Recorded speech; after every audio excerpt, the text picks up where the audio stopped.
The problem with Ron Paul is his isolationist foreign policy scares the living daylights, I think, out of most, and I will use the term, of us. Isolationism is not the solution.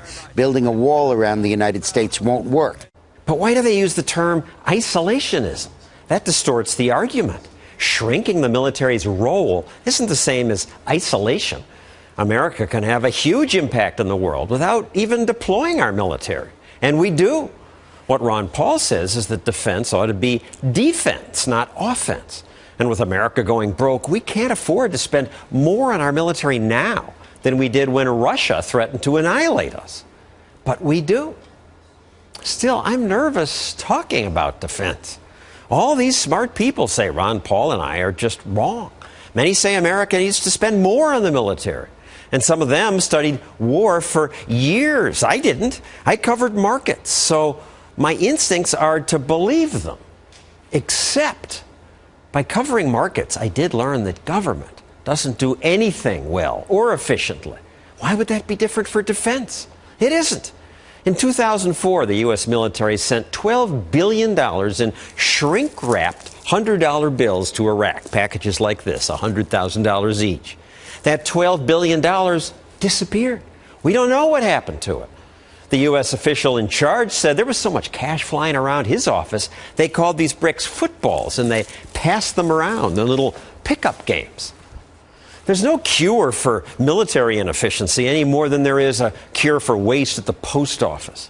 The point is that we should rely on government central planning as little as possible. Today, some people want the military to contain China, chase terrorists, train foreign militaries to chase terrorists, protect sea lanes, keep oil cheap, stop genocide, protect European, Asian, and Middle Eastern states from aggression, spread goodwill through humanitarian missions, respond to natural disasters, secure the internet, police the Mexican border, and transform failed states into democracies. Politicians have a hard time saying no to such noble goals, but the list is endless, which is part of the problem. Transforming states, nation building, is the worst form of central planning. 11 years ago, running for president, George W. Bush said, "I don't think our troops ought to be used for nation building." Yet 4 years later, he said, "We're fighting a war so that the Iraqis can build a nation." I think candidate Bush, rather than President Bush, had the right idea. We have tried the nation build in Afghanistan now for more than 10 years. Are we winning hearts and minds? No. A recent poll of Afghans found just 43% had a favorable impression of the United States, way down from 83% in 2005. In Afghanistan, our attempt to nation build leads to PowerPoint slides like this one.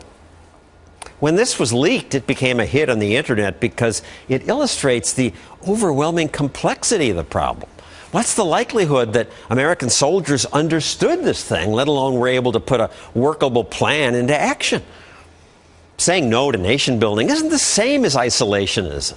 By all means, let our movies and music alarm mullahs. Let our websites and books disseminate ideas autocrats consider dangerous. Let us trade with everybody. Instead, when goods cross borders, armies don't.